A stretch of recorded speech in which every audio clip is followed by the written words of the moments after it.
E aí, pessoal do nono ano, e aí, tudo certo, beleza? Aqui novamente é o professor Romel Cecim e a gente vai iniciar um novo capítulo hoje, o capítulo 3 do livro 2 de vocês.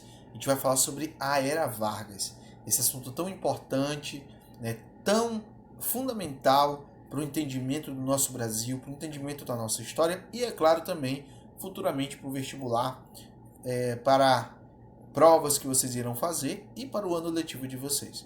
Então, como já é de praxe, já é costume, todo mundo preparado seu livro aí aberto na página 38, na página 39, a gente vai começar a estudar esse assunto que é tão legal e tão importante. Então, estejam preparados, caderno, caneta, lápis, borracha, tudo que for necessário para que a gente tenha um bom aprendizado e um bom entendimento do assunto.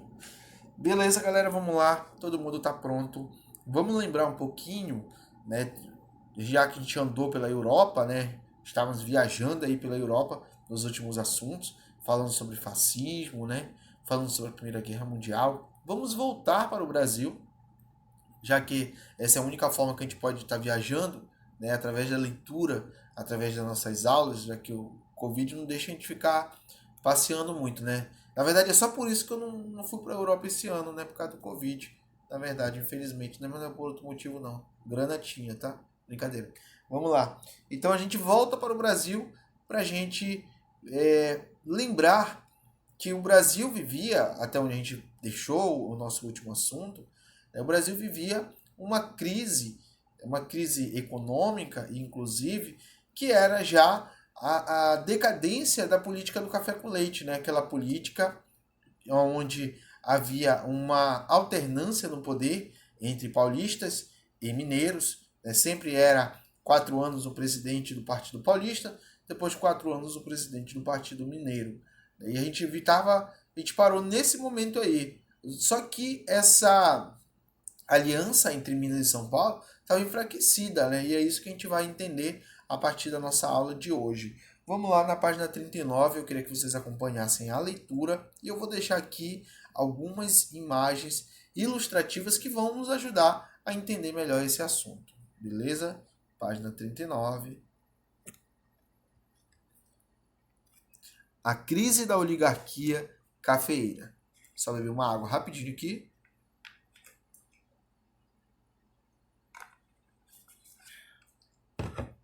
A crise de 1929 ultrapassou os limites internos dos Estados Unidos e atingiu gravemente a economia de outros países, pois tanto as importações como os empréstimos e investimentos estadunidenses no exterior foram suspensos.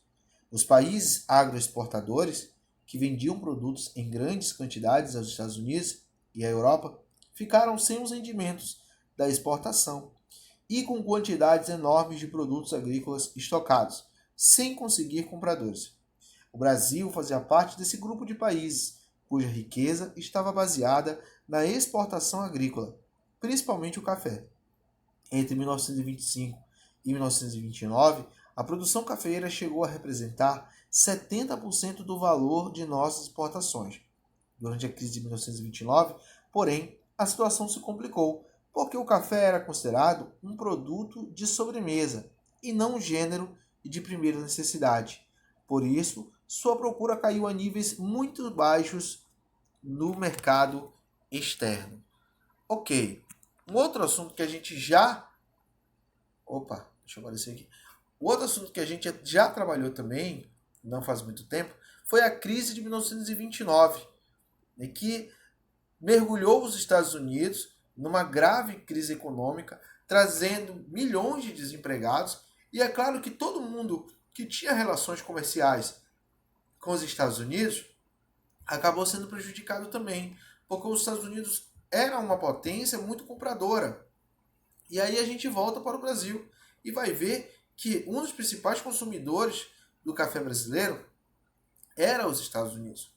E se eles não compram, o café não era vendido na mesma quantidade que era antes da crise de 1929. O resultado vai ser um grande estoque de café que não era vendido, causando um grande prejuízo para os cafeicultores. Vamos continuar ainda na página 39. Vou colocar a imagem aqui para vocês. O governo federal chegara a adquirir e armazenar as safras de café para tentar manter os preços em um nível razoável e ajudar os produtores. No entanto, a medida não surtiu muito efeito, uma vez que muitos fazendeiros vendiam suas safras ao governo, mas não diminuíam a área plantada com café, nem buscavam investir o valor recebido em outro produto que tivesse maior procura no mercado interno ou externo. Assim, os recursos do governo federal continuavam a ser empregados para manter os ganhos dos grandes cafeicultores. A chamada política café com leite, que dominava o cenário da Primeira República, perdurou até 1930, quando o movimento liderado por Getúlio Vargas depois o presidente Washington Luiz. Apesar de a Primeira República ter chegado ao fim, a preocupação com a valorização do café continuava. Afinal, este ainda era o principal produto da economia brasileira. Aqui nós temos umas imagens. Essa não. Aqui a gente tem algumas imagens de queima de estoque de café. O governo federal mandava queimar o café para tentar valorizá-lo. Todo mundo sabe que quando há muito produto no mercado, o preço desse produto cai. A gente pode usar como exemplo o açaí, né? O nosso querido açaí. Eu acredito que muitos de vocês tomam açaí. E hoje, quando eu falo hoje, eu estou falando do mês de julho de 2020, a gente tem um açaí muito barato, né? Porque ele tem bastante no mercado. Está na época da safra do açaí.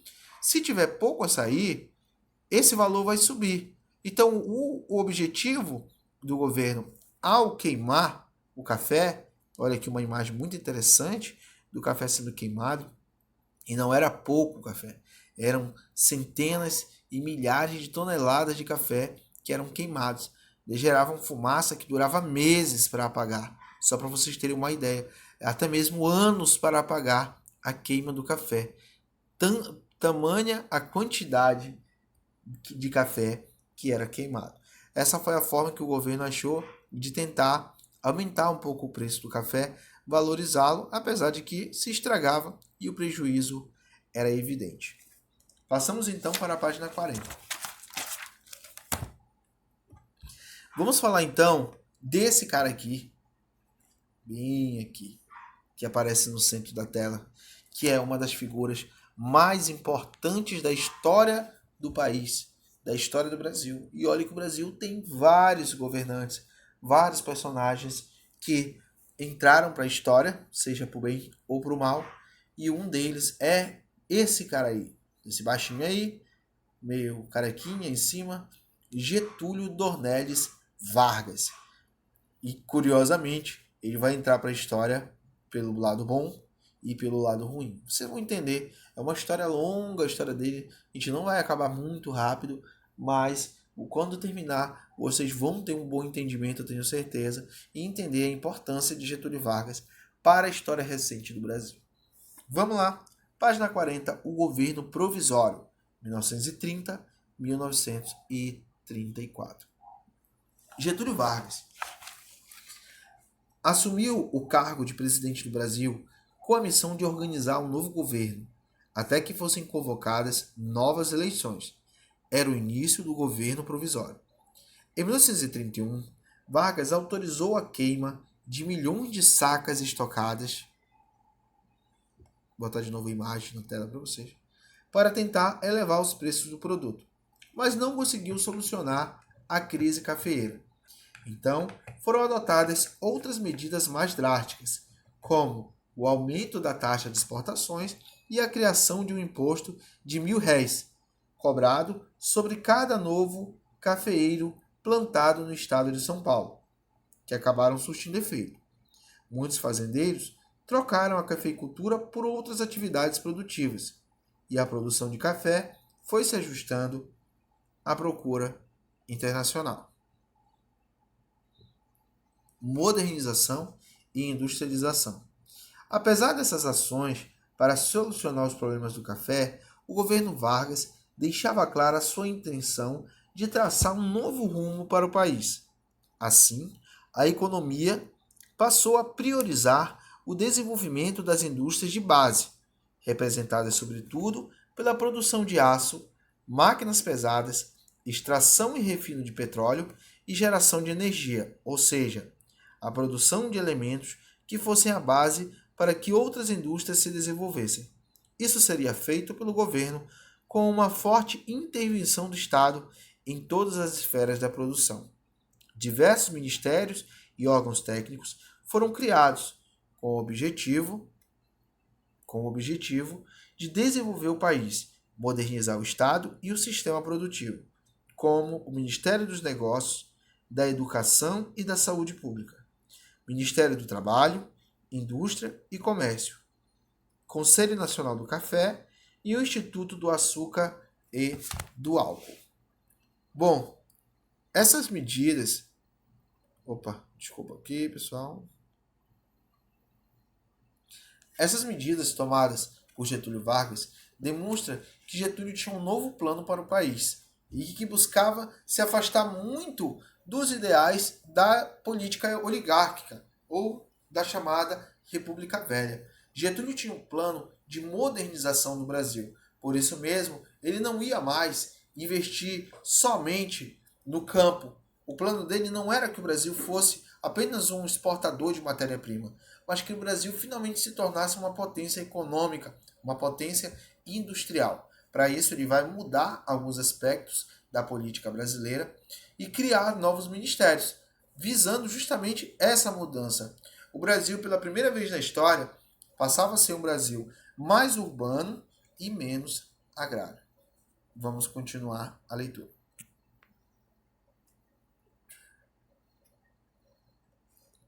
Centralização do poder.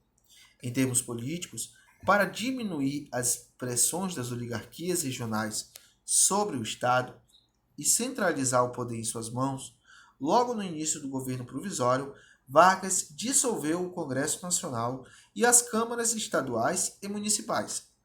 Substituiu os governadores por interventores, nomeados que deveriam seguir as orientações traçadas pelo poder central. As relações de trabalho e a política de empregos também foram alvo da ação centralizadora do Estado varguista, atendendo a uma dupla finalidade: controlar e submeter a classe operária e seus sindicatos, por um lado, e de outro, estabelecer benefícios com a criação de leis trabalhistas para garantir a adesão e a simpatia de consideráveis parcelas da população assalariada. A moderna nação brasileira deveria surgir como uma dádiva do Estado forte e centralizado. Getúlio Vargas tinha um plano para o Brasil, mas para que esse plano fosse colocado em prática, Vargas tinha que conseguir centralizar o poder em suas mãos. Essa vai ser uma característica do governo de Getúlio Vargas, dos 15 anos que o Vargas passou no poder, né, que eu vou explicar melhor a história para vocês na próxima aula, mas já é uma característica que se apresenta desde a primeira fase do governo de Getúlio, que era o governo provisório, né, a centralização do poder. Para que seus planos fossem bem-sucedidos, ele não poderia ter estados fortes. Ele precisava de um governo central, um governo federal forte, para então conseguir desenvolver os estados. Ele não era a favor da autonomia dos estados. Pelo contrário, o poder deveria estar centralizado em suas mãos. Por isso que ele vai criar a figura do interventor. Ele vai substituir o governador. Ele vai ser nomeado pelo chefe do governo provisório, já que naquele momento não se usava o termo presidente da República, não era um termo utilizado, já que o governo ainda era um governo temporário. O nome provisório significa isso. Ele é temporário, ele é por um tempo. Ele não é permanente. Isso aqui estava durando muito. Deveria ser algo para durar alguns meses. E já estava se passando ali 2 anos de governo provisório. E o Getúlio, como chefe do governo, estava tentando centralizar o poder em suas mãos, inclusive usando a figura do interventor. Quando a gente fala de interventor, lembramos aqui então do interventor mais famoso do estado do Pará, que foi o Magalhães Barata. A gente vai falar um pouquinho mais sobre ele. Acredito que na nossa aula online ou na nossa próxima videoaula eu vou falar um pouco sobre o Magalhães Barata, que é um dos maiores personagens da história do nosso estado, da história do estado do Pará. Bom, pessoal, a gente vai pausar por aqui o nosso assunto. Na página 41 a gente já tem ali um desenvolva, né? Vocês vão responder a questão 1 e a questão 2 do desenvolva da página 41, tá? E a gente vai responder junto, eu vou corrigir com vocês, melhor dizendo, essa página 41 na nossa próxima aula online. Então, galera, é isso. Já fizemos aqui a introdução do nosso assunto, né? Já deu para entender um pouquinho sobre a estratégia de governo de Getúlio Vargas. E na próxima aula a gente vai dar continuidade. A gente se vê na nossa aula online da semana, que é na segunda-feira. Então, galera, forte abraço, fiquem com Deus e até a próxima.